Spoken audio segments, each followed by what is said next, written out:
Welcome back to CarMiZa. This is going to be Trunk Details Part 9. Today is Friday, September 29th. Happy Friday, everyone. All right, we got a lot to talk about on this video. Some things that have been completed since the last video, and I wanted to kind of show you those. First thing, I had a machinist do some work, and if you recall, in the last video, I talked about how I wanted these amplifier heat sinks to line up, but I'm taking one of the boards and swapping them. And to do so, this is the amp chassis that did not have any modification. So if you notice the pattern for the screws for these are for the rails for the transistors for the cooling, there's 4 there and then 3 there.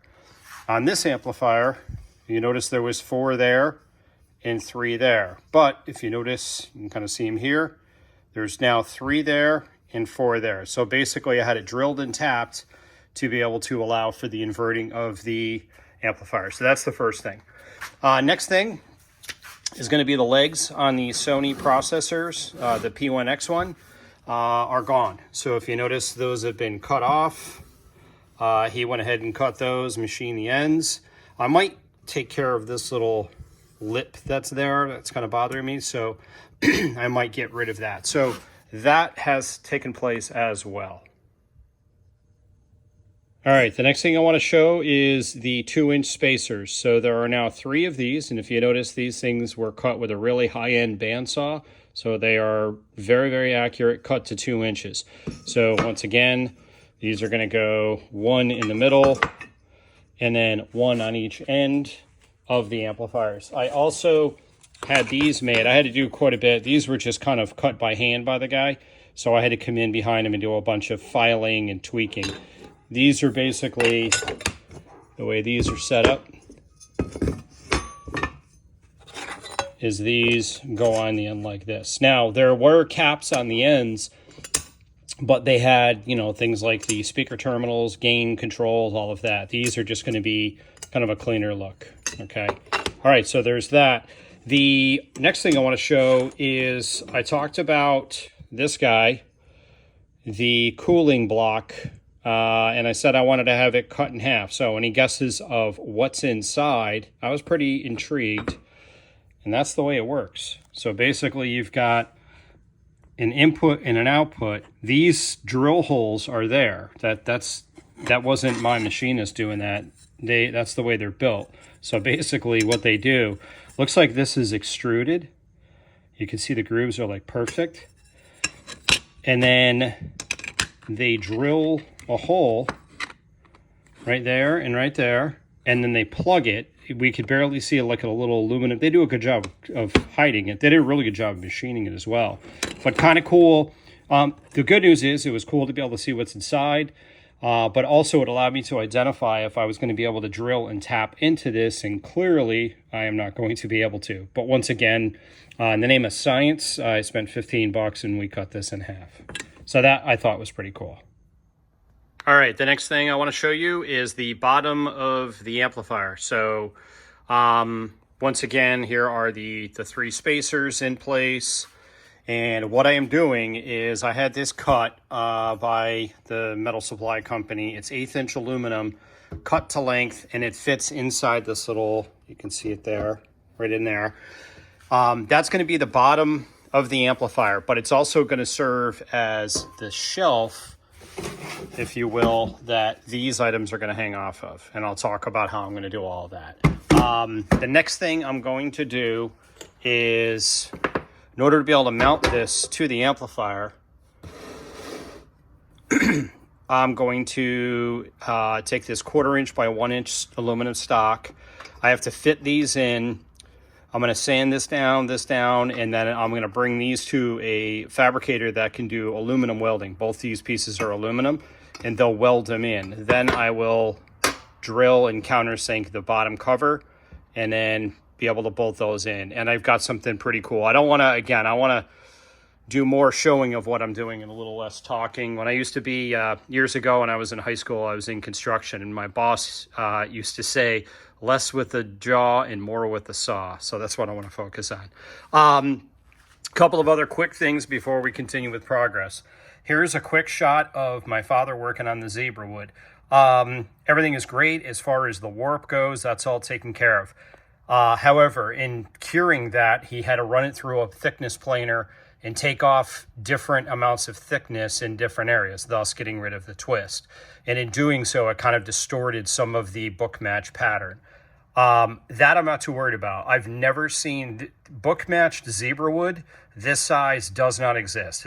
I've never seen it. I couldn't find examples of it online, nothing. So I'm okay with it. And again, by the time I put, this is where the millbirds go. Back here is where this is going to be right where the fuse block is. So you won't see the fact that this is not perfectly symmetrical. When it's done in the car, I think it's going to look perfect. And it's going to look incredibly dramatic with this, especially this part up front. One last thing in the car I want to show. I had to do a little bit more. I don't mind showing the kind of the dirty stuff too, right? Sometimes people hide stuff like this. I had to cut a little bit more metal because I want to get this. One of the next things I'm working on right now is the plate that'll go up here. Again, it's just a piece of 1/8 inch aluminum, but I wanted that to butt right up against the back seat and be as far in as possible and square. So to do so, I had to, trim some metal. So in doing so, I grinded all of it down, even though I'm going to Dynamat right over it and you would never see it. I'm kind of OCD, and I also used an epoxy primer to make sure it doesn't rust. So, all right, from here, let's move on to the next step. Okay, so this is the amplifier that was re-drilled and tapped for the transistor rails. And as you can see, I've got all of these back in. I wanted to make sure everything lined up. No clearance issues. And as I suspected, everything worked well. Now, if you notice, this may make a little bit more sense now.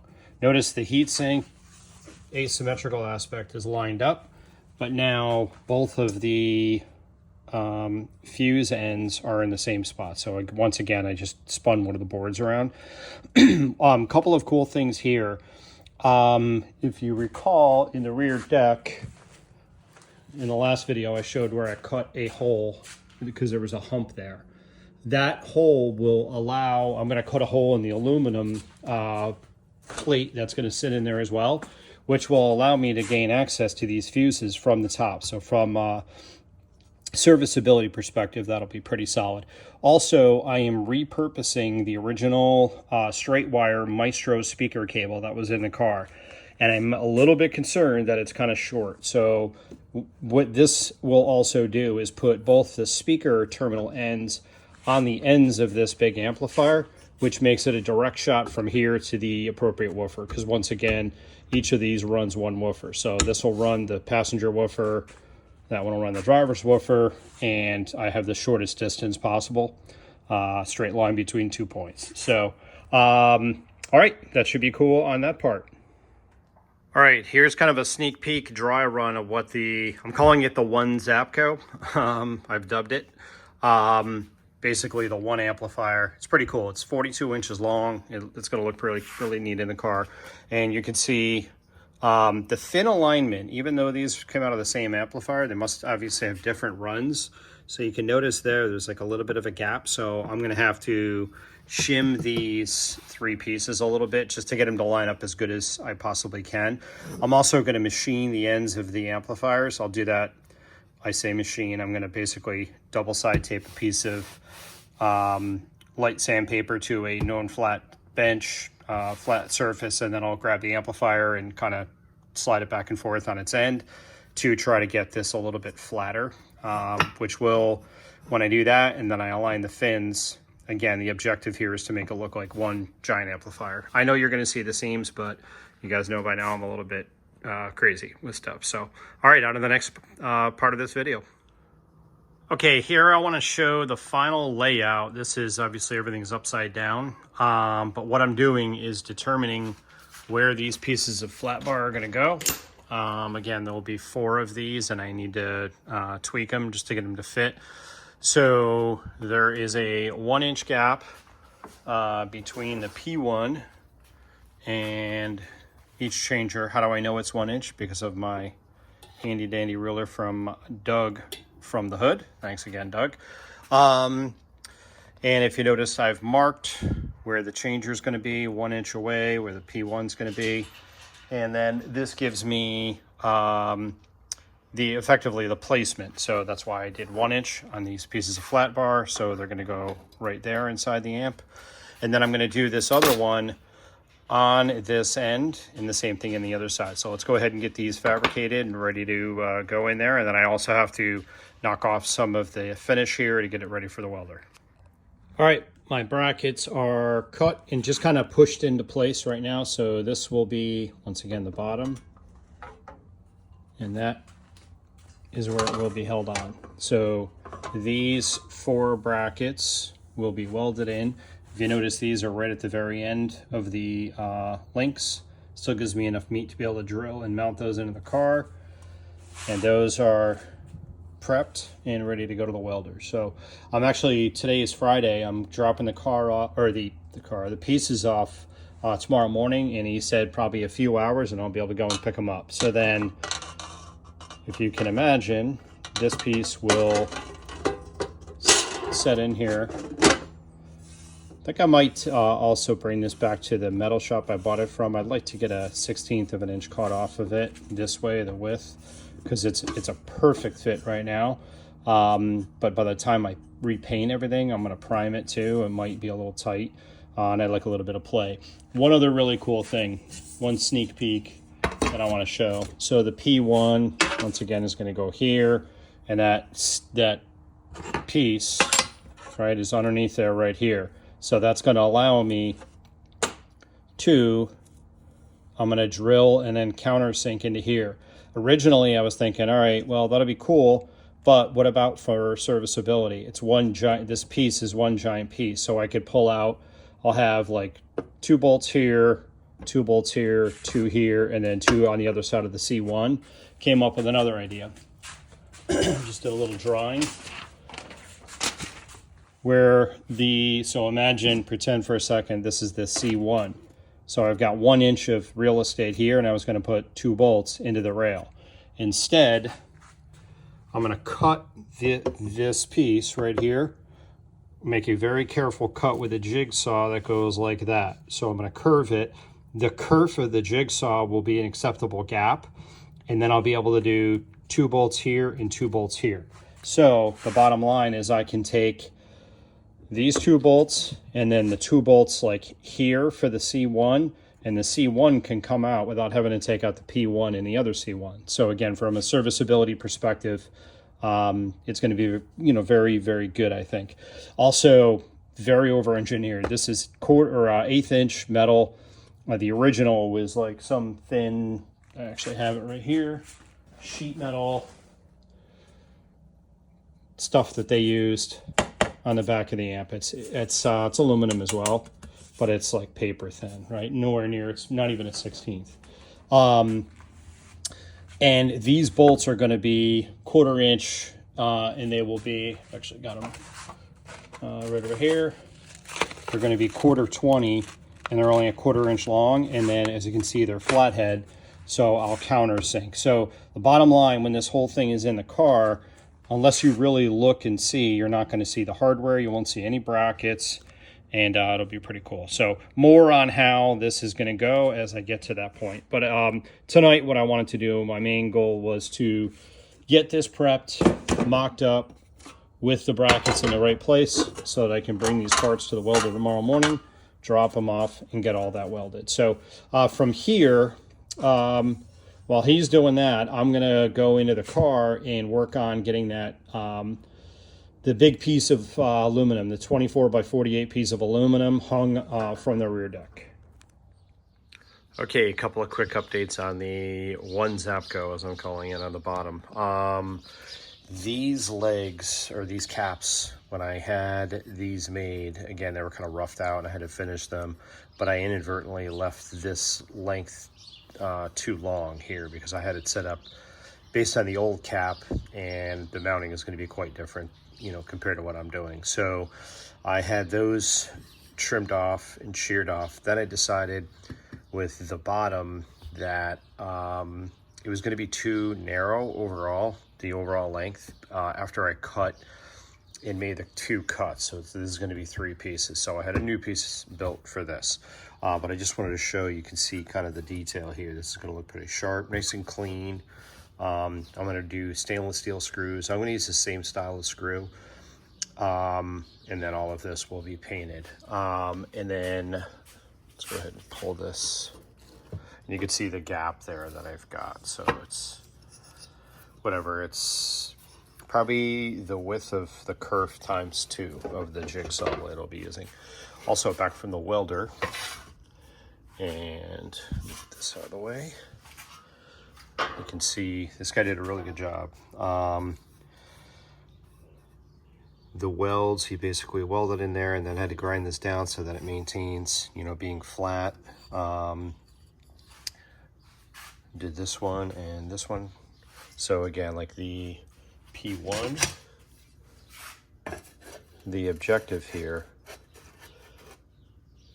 I'll just kind of rough it out, but you can see where that basically lines up. So the bottom will be cut.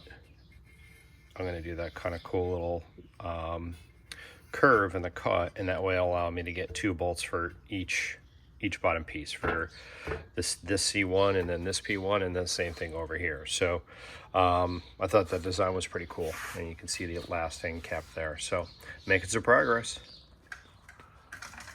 All right, next thing I'm showing here is I have dynamited those pieces that where the metal was sticking out, and I cut. Again, I epoxy painted, if you recall. Everything gets epoxy painted so there's no bare metal. And then I've dynamited over it. But that, again, is another example of things that you don't see in a lot of these builds. You don't really see what's really behind things, that type of thing. These other holes, kind of the Swiss cheese there. Everything, by the way, is still very, very structurally solid. This car is overbuilt as far as that goes. Those will be addressed later once I get the rack up there and everything. One other interesting thing I just noticed, look at the Dynamat label is getting worn off. I'm in and out of this trunk so much, like here as well. You can tell when you've got a lot of time into a build. All right, the next thing I'm gonna do is complete the cardboard template for the rack piece that's gonna hang from here. Let's go ahead and get going on that. Okay, working on this cardboard template. So I started with a piece that is 2 foot by 4 foot, because that's the size of the aluminum plate that I have. Then I measured center and marked it. I also measured center on the car and marked it. And as you can see, that's where I had to do a little bit of surgery to be able to fit this. And don't worry about the fact that the plate kind of overlaps the shock tower. I'll deal with that. The next thing I wanted to do is to make sure that the plate was pushed up against the wall, and the way it worked out where I cut that metal, it's actually just hanging in there. It's like a little lip that it kind of sits on top of. It's going to be bolted in, but that kind of helps out. Now what I've done is, once again, I measured to make sure I'm center, and I've also measured the gap here to here and here to here. And I get it, the cardboard's a little rough and stuff like that, but what I'll do is I've also traced this to capture this radius. That's not where it gets cut. It gets cut inside, like kind of where my finger is, but I'll just run a scribe along this edge and be able to capture that radius. So when I take this out, I'll do a measurement, you know, from this point to the back, same thing there, just to make sure that the piece is square. All right, so let's continue on. Okay, I'm working on tweaking the alignment of this piece. So this is, again, the mock-up from inside the car, backseat area. And I'm using the shock tower stud as my reference here, the shock stud. If this piece is not square to the car, and I lay out my amplifiers, and, you know, whatever, I go 6 inches from this edge and 6 inches from that edge on a 42-foot run, and I'm off by 1/8 of an inch, it's going to look horrible, right? So this piece being square with the car is critical, because the Milbert rack is square with the car, as you've seen. So Joe from the Hood, shout out, came in here, measured my gap from the cardboard to the tip of the stud, the shock stud, and did this on this side. And it's interesting, I put that piece of cardboard in and said, all right, cool, that looks straight. And I measured this side, I got 3/16, and I measured that side, and I got like 3/4. It was way off. So I had to do some tweaking inside this lip, just basically pushing in the Dynamat. And now I've got the piece perfect within a 16th. So now the cardboard template, and I've also just rough cut trimmed this down. Still have to tweak that. But now that piece is perfectly square with the car, which is important. All right, on to the next step. All right, in an effort to capture this curve a little bit more accurately, took a piece of flat bar aluminum, marked my center because it's not symmetrical, curves in more at the end there, and just carefully, kind of hard to hold, but hand bent this, and as you can see, that captures that curve. And now we'll transfer this to the cardboard to get a little bit more accurate for the final cut. Next, I decided to mock up basically a representation of what the amplifier will look like. You're not going to see this much of the amp from the top, but I wanted to get an idea of the placement of it because that's going to allow me to determine where I can mount my bolts for this aluminum panel. This stuff, by the way, I don't think I've mentioned this. It's a really cool, like some kind of a craft board. I get it at the dollar store. I thought I had a label here, but I don't. But it's basically this kind of foam infused kind of a cardboard, and it's stiff. It's real great for this kind of mock-up. So if you haven't checked that out, it's pretty cool. So there again, as you can see, is basically the size of the amp. Earlier, I think I mentioned that it was 42 feet long. It's only 42 inches long. But still a real big amplifier and kind of difficult to fit where it needs to go. So again, purpose of this is just to identify where I'm going to be able to get my mounting bolts in for the aluminum panel. So give me just a moment here and I'll pull the template out, and that's all done and ready to go, and transfer it to the aluminum. I'll show you that. Okay, here's the cardboard template. In terms of the perimeter, it's pretty well done and set. And as you can see, I drew out exactly where the amplifiers are going to be. These little sections obviously represent the links, those center links. This line represents where the changer, the C1 goes. So I've actually got it over here. As you can see, the Zapco, one Zapco is going to be sitting back about, it's 5/8 of an inch from the edge of the changer. That is because of this placement here. And I think it actually, cosmetically too, I think it kind of works. So the next thing I'm going to do on this cardboard is identify once again where I'm going to put the holes. And this doesn't need a ton of bolts, 6 or 8, maybe 10 tops, because again, the amplifiers are going to kind of sandwich this piece. So I'll get working on that. This part was a bit harder than I thought it was going to be. So here what you're seeing is I've got all the holes laid out, and there's more than, of course, I thought there was going to be. But basically, this is going to be where the holes go to mount the aluminum. I had to consider where the one Zapco was going to be, because it doesn't really matter if they are underneath where the amp's going to be, because these are also going to be flathead and countersunk, so effectively flush. But I just didn't want to, because when the amp goes in, there's going to be a bunch of bolts holding the amplifier in, which will, again, sandwich this. This will be aluminum and sandwich that piece. I had to, on the back here, I just kind of scratched out where the other things are, like the 3 holes from the humps that I cut out. So it didn't leave me a lot of real estate. There's also a little bit of corrugated aspect to the rear deck. So I'm hoping my layout is correct, and then I'm going to tape it back into the car, and I'll drill just a 1/16 of an inch pilot hole through each of these holes to make sure that I land in the right spot. So wish me luck. See you in a minute.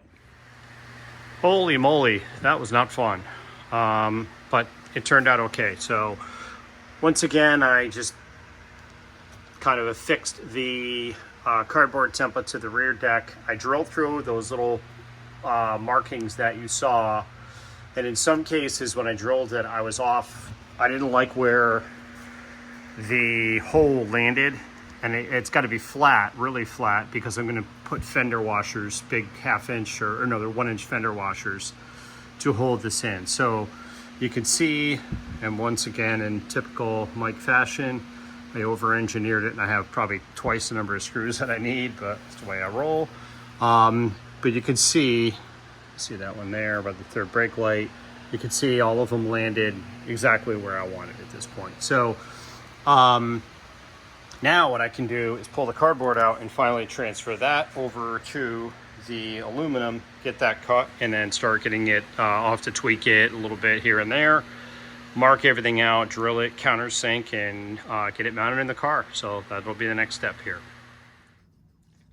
Okay, at this point I have double side taped the cardboard template to the final piece of aluminum, and as you can see, obviously the width I did not play around with. I cut my cardboard to 48 inches, which is again what the aluminum is. It's 24 by 48. I also took just a fine tip Sharpie and I marked, if you can see there, see that line, kind of just the areas that need to be cut. And this would just give me kind of a rough idea. And then I will use the different things that I've created, like again, that template, which will give me the radius of this trunk opening more accurately. So you can see kind of the way that goes, but the cardboard cut is not perfect, right? So again, this just gets me in the ballpark. And I've done the same thing with the holes. If you notice here, I kind of, these are where I had to do some corrections, and I labeled these as no for the ones I'm not going to use. And I'm just getting myself a dot just to get myself in the vicinity, and then I'll measure everything out properly. So next thing is going to be to cut the aluminum, which I have never, don't think I've ever cut aluminum this thick. It's 1/8 inch, and I'm using a jigsaw with a Diablo aluminum cutting blade. So let's see how it goes. All right, I lied. One quick thing I want to show before I actually make the cuts. I got everything, as I mentioned, I kind of roughed out the template from the cardboard onto the aluminum, but then I went back to my jig that I had made. You can get the idea there. And basically use that to trace my line. I went through and like remeasured everything, so I didn't just use the cardboard as the template. I did a radius there, same thing there. This removes this will be cut out for the rear shock mounts, and then I also went back through and remeasured all of the holes, got everything, you know, exactly the right distances apart, so they're, you're probably sick of the word, but symmetrical. So I've got all that laid out. So now that's going to be it for tonight. Tomorrow I will go ahead and cut the aluminum and then start getting it fit into the rear deck. Okay, aluminum is cut. Just wanted to show also what I'm doing. I got super cheap skill saw here, nothing crazy. I use these blades. They're a Diablo, and they're obviously a metal cutting high-speed blade intended for cutting aluminum, and I just sprayed it with some WD-40 and the cuts came out really good. So looks nice. Now I'm going to go around it with a DA and just clean up the edge, and then I'll go ahead and test fit it. I also used a punch. Joe from the Hood, once again, shout out. I was able to mark where the holes will be drilled for the mounting bolts. Okay, went around and tweaked the edges here a little bit, and then just hit it with a DA just to get rid of that sharp edge.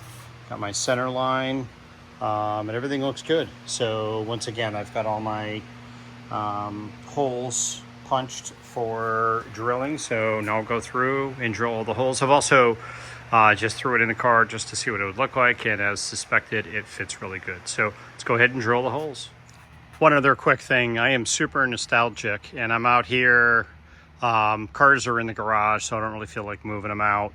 And the aluminum makes quite a mess, so I want to work on this outside. But it's a warm, I'll call it a summer night here in Arizona. It's probably 90 degrees still, and the sun's going down, and this is definitely reminiscent of old school car audio, back when I used to compete, and we would work on the cars, you know, all night or whatever to get them ready for shows. So I thought I'd share that. Pretty cool. Okay, all the holes are drilled and deburred, and next what I'm going to do is place it in the car and use some prop rods to hold it in place, and then I will drill. I'll start out by drilling the 4 corners and then put those 4 bolts into the car, and that'll really hold it solid and square and all that in place, and then I can do the rest of the holes in the car. So let's go ahead and do that. One other quick thing here. This is the old piece that came out of the car. And as you can see, this is why I'm not using it, because the piece that I cut is quite a bit bigger, especially on the ends because of the one Zapco. So in case you're wondering why didn't I use the old piece, that is why. Okay, at this point I've got 4 of the screws in. Notice again, they're not countersunk yet because I wanted to make sure I had as much meat as possible in the aluminum to act as a guide for the drill to go into the steel. And if I did the countersink, I might open up the countersink while drilling out the steel in the car. So I did the 4 corners. That's got everything solid. I'll just triple check and remeasure everything. I've got kind of reference points. My center there, as you can see, making sure everything is perfect. And then I'm going to just go through, drill out the rest of the holes, pull the piece out, and then we'll go ahead and countersink the aluminum. I was also concerned, no one else is home. My wife's out, my daughter's out, so I was thinking it might be tough to be able to reach both ends of the bolt here. So I've got, you know, the screw here. I need an Allen head on this, and I'm using stainless steel. You can see it right there. Stainless steel fender washers, stainless steel nylon insert nuts. And I need to be able to get to both sides. And fortunately for the ski hole being there, I was able to just reach. So, all right, we'll keep going here. Okay, all the countersinks, drill holes are complete. I've got my center line as well. And I also scribed, you can just see it there, kind of a silhouette of where the one Zapco will be. And obviously these, you can see those ends right there. Those are going to be those links. I also did the same thing on this side because I want to be able to tell where things are going to be in the rear deck. And I've got my center down there as well. All right, so now I really hope I've got some stock to be able to do this. So I'm going to take a piece of, hopefully I've got some like 1-inch angle aluminum, double side tape it along this back edge. And that'll act as kind of my straight edge reference, because after this gets mounted and the final test fit, the next thing is to mount the one Zapco. And it's imperative, it's got to be perfectly straight. So not only do I want a line, but I'll put a double stick, again, a piece of like 90-degree 1-inch aluminum just to act as a straight edge. So that way I can push everything against it and it ensures that everything's lined up. So let me see if I have that here at the house. Nope, don't have that angled aluminum, and it's got to be one complete straight piece that's at least 42 inches long. I don't want to deal, I've got a few short pieces, but I don't want to seam it. I just want one to go along that back wall. That's not a big deal. That can wait until I do the Zapco mounting. So what I'm going to do next is get this plate in the car and do a couple last things on this part, and then we'll be able to close out this video. So stand by. Everything went really well with this rack. All about taking your time, and I know this took a lot of time, but the final result is certainly worth it. If you notice, everything is really tight. I've got all the bolts countersunk. And I actually, one of the big things, you probably heard me, my concern about the height from this plate to the RCAs, which are the highest point in the Milbert. And previously I had 7 1/8, and it was going to be like, I might have had a 1/4 of an inch of play between, you know, ultimately between the RCAs and the C1s. But now I have 7 3/8 because of how I kind of suck the plate up against the rear deck, far more so than the last plate was in there. Probably because of the million bolts I put in. But ultimately this came out exactly as I would hoped. And let me show you the rear deck. You can see that what I will do is, right now they're 1-inch bolts, and you can see they're kind of sticking up a little bit high. I'll probably go to 3/4 or maybe even 1/2-inch bolts. I've got both, but the first time I mounted this, it kind of squishes the dynamat down and kind of sucks the whole thing in. It might even put a very slight curve to the ends of the plate there, which is okay, that's fine. That's not gonna wreck anything. I want it to really kind of be as tight up there as possible. And again, you can't really see it, but you can see, I can see the scribe lines for where the one Zapco will go. And that's what it looks like kind of in that area. So that's going to close out this video. The next video should also be hopefully kind of action-packed. The goal for the next video, I don't know if I can get it all in the next video, is to get the one Zapco hung from the rear deck from that plate, then build the bottoms for the Zapco. They're pre-cut, but I've got to do the jigsaw cuts. Mount the C1s, mount the P1 and X1, and I've got some kind of cool things I'm going to be showing you on that as well. So that too should be a good video. Thank you very much for watching. Please like and subscribe, tell your friends if anyone else is interested, and appreciate your patience, and someday this thing's going to come together and be absolutely epic. So thanks again, and we'll see you on the next one.